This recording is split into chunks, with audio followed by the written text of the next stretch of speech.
এই শালি মাজারে হামলা মানে আমাদের কলিজার মধ্যে হামলা করা, আমাদের কলিজা ধরে টান দেওয়া। যারা আমাদের কলিজা ধরে টান দিতে চায় তাদের কলিজা ধরে আমরা টান দেব। কোন দল শুধু সেটা দেখলে হবে না, এখানে বিএনপি জামাত সহ মনে হচ্ছে একটা সর্বদলীয় ঐক্য আছে মাজারের বিরুদ্ধে। যারা হামলাকারী, তারা অপরাধী এবং তাদেরকে আপনারা প্রথমে বেঁধে রাখবেন এবং তারপরে হাত পা ভেঙে তারপর পুলিশের কাছে দিবেন। 19, 20, 21 তারিখ এখানে ওরস। যদি একটা অপ্রীতিকর ঘটনা ঘটে তাহলে এর দায় মাননীয় প্রধানমন্ত্রীকে নিতে হবে। অভ্যুত্থান বিরোধী তৎপরতা এখনো চলমান।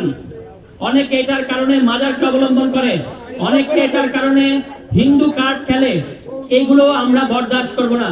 বাংলাদেশের হিন্দু, বাংলাদেশের মাজারের মানুষ, বাংলাদেশের সুন্নি, যারা এক কথায় যারা বাংলাদেশের মানুষ, যারা বাংলাদেশের নাগরিক, যাদের ভোটে এই দেশে সরকার প্রতিষ্ঠিত হয়, যাদের ভোটে এই দেশে সংসদ বসে, তাদের নিরাপত্তা দিতে ব্যর্থ হলে আপনি যদি পৃথিবীর সবচেয়ে বড় সংবিধান বিশেষজ্ঞ হন, আমাদের কিছু যায় আসে না। কি হয়েছে? মিনিস্টার ফ্রিজ কিনে হাম্বা জিতেছে। মিনিস্টার ফ্রিজ কিনুন, হাম্বা জিতুন। আরো আছে আকর্ষণীয় উপহার। আপনার দায়িত্ব স্বরাষ্ট্র মন্ত্রণালয় সামাল দেওয়া। আপনি সেখানে গত অন্তর্বর্তী সরকারের, ইন্টারিম সরকারের সবচেয়ে অথর্ব স্বরাষ্ট্র উপদেষ্টার চেয়েও অথর্ব স্বরাষ্ট্রমন্ত্রী হিসেবে ইতিমধ্যেই নিজেকে প্রতিষ্ঠিত করেছেন। শুধু বাইরে বাইরে ঠাট্টার দেখালেই চলবে না মাননীয় স্বরাষ্ট্রমন্ত্রী। এই শালি মাজারে হামলা মানে আমাদের কলিজার মধ্যে হামলা করা, আমাদের কলিজা ধরে টান দেওয়া। যারা আমাদের কলিজা ধরে টান দিতে চায় তাদের কলিজা ধরে আমরা টান দেব। সুতরাং গত 1.5-2 বছরের আমাদের দাবি, 3 জনকে গ্রেফতার করে বা গ্রেফতার দেখিয়ে, গ্রেফতার দেখানো বলছে এই কারণে এই হামলাকারীরা আপনাদের আশেপাশেই ছিল, আপনারা তাদেরকে গ্রেফতার করেন নাই 3 দিন পর্যন্ত। আমরা যখন থানায় গেলাম এবং বললাম যে এখনো পর্যন্ত কোনো মামলা হয় নাই, গ্রেফতার হয় নাই, তারপরে আপনারা রাতের মধ্যে ম্যাজিকের মতো তাদেরকে গ্রেফতার করলেন।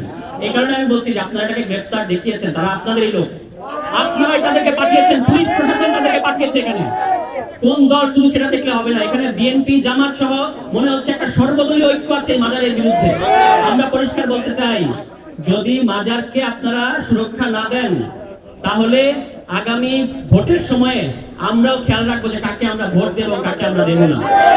এবং 3 জনকে গ্রেফতার করেছেন, বাকি যারা আছে তাদেরকেও গ্রেফতার করতে হবে। এ ব্যাপারে কোনো শিথিলতা দেখানো চলবে না। 3 দিন পরে সম্ভবত 19 তারিখ থেকে আপনাদের ওরস, তাই না? 19, 20, 21 তারিখ এখানে ওরস। যদি একটা অপ্রীতিকর ঘটনা ঘটে তাহলে এর দায় মাননীয় প্রধানমন্ত্রীকে নিতে হবে। প্রয়োজনে আপনি এখানে এসে সুষ্ঠুভাবে কিভাবে এখানে ওরস হবে সেটা নিশ্চিত করার দায়িত্ব আপনার সরকারের। হামলাকারী যেই হোক তাকে গ্রেফতার করার দায়িত্ব আপনার সরকারের, স্বরাষ্ট্রমন্ত্রীর, এখানকার পুলিশ কর্মকর্তা। যদি না পারেন তাহলে সমস্ত থানা বন্ধ করে দেন, আদারওয়াইজ এইগুলোকে গ্রেফতার করতে হবে।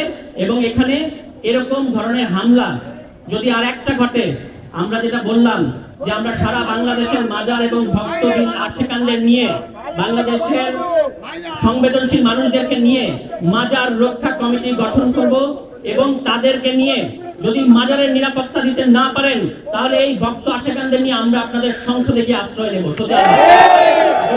ওইটা তো আপনাদের সবচেয়ে নিরাপদ জায়গা, এখানে নিরাপত্তা দিতে না পারলে আমরা সংসদে যাব, আমাদের পয়সায় সংসদ চলে। সুতরাং আপনারা যদি সংসদে বসতে চান, ভালোই ভালোই মাজারগুলোকে নিরাপদ করেন। আর যে সমস্ত সরকারের ভেতর, আমার এখানে আমি জানি অনেকেই আছেন, সরকারের লোক অনেকেই আছেন, আপনাদের উদ্দেশ্য করে বলতেছি, মাজার হামলা হওয়ার আগেই আপনারা জানেন যে মাজারে হামলা হবে। আপনারা ঠেকাচ্ছেন না, এটা আপনাদের রাজনীতি। আপনাদের উদ্দেশ্যে বলতে চাই, পুরনো আওয়ামী লীগ স্টাইলে ডিপ স্টেটগিরি আমাদের সাথে করবেন না। এখানে মাজারকে আপনারা রক্ষা করেন, এটা আপনাদের দায়িত্ব। বাংলাদেশের মানুষের পয়সা আপনাদের বেতন হয়। যদি বাংলাদেশের মানুষকে আপনারা নিরাপত্তা দিতে না পারেন তাহলে চাকরি ছেড়ে দেন। সমস্ত মাজার হামলার বিচার হতে হবে, তদন্ত কমিশন গঠন করতে হবে এবং এই ঘটনায় যারা জড়িত তাদের রাজনৈতিক পরিচয় যাই হোক তাদেরকে গ্রেফতার করতে হবে। সর্বশেষ কথা বলতে আসবে, আপনাদেরকে নাজেহাল করতে আসবে। তারা বিএনপি করে না, জামাত করে না, এনসিপি করে না, কোন দল করে এটা আমাদের দেখার বিষয় না। তাদের হাত পা আপনারা ভেঙে দিবেন।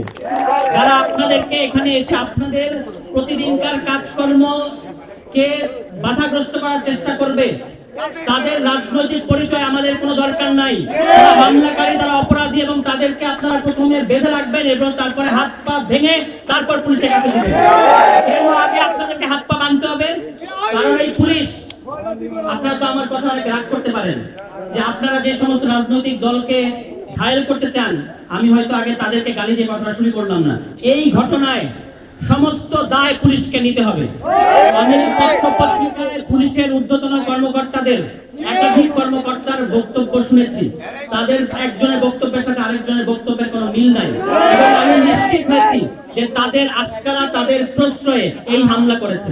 যারা হামলা করেছে তাদেরকে আপনারা দেখতে পাচ্ছেন, কিন্তু পুলিশ যেটা উস্কানি দিয়েছে, প্রশ্রয় দিয়েছে, এটা আপনারা কেন বলছেন না? আমি আপনাদেরকে বলি, পুলিশ কি বলেছে? পুলিশ বলেছে এখানে প্রায়ই মাদক বিরোধী অভিযান হয়। একবার এসে বিএনপি করেছে, এরপরে এসে জামাত করেছে।